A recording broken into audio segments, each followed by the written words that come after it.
conversa de hoje é sobre a declaração do ministro da Educação, Aloysio Mercadante, sobre as provas do último Enem.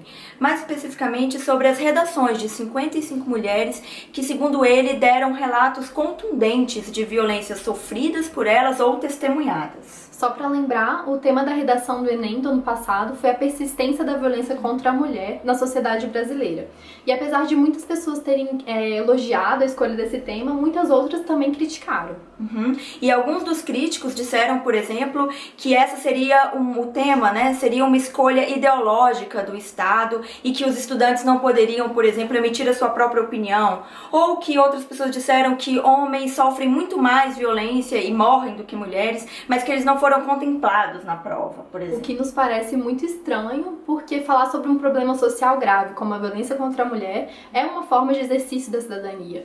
E a violência contra a mulher ela é bem específica, é a que ocorre dentro do lar, por companheiros, ex-companheiros, então ela não deve ser comparada com outras formas de violência.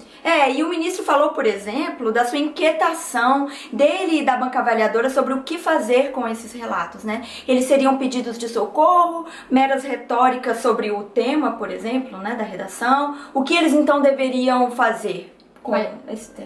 A escolha do ministro foi então orientar as mulheres a buscarem os serviços existentes, como o Ligue 180. Mas o ministro falou outra coisa que pra mim me soa interessante. Ele disse que a única forma de proteger as mulheres é que elas falem.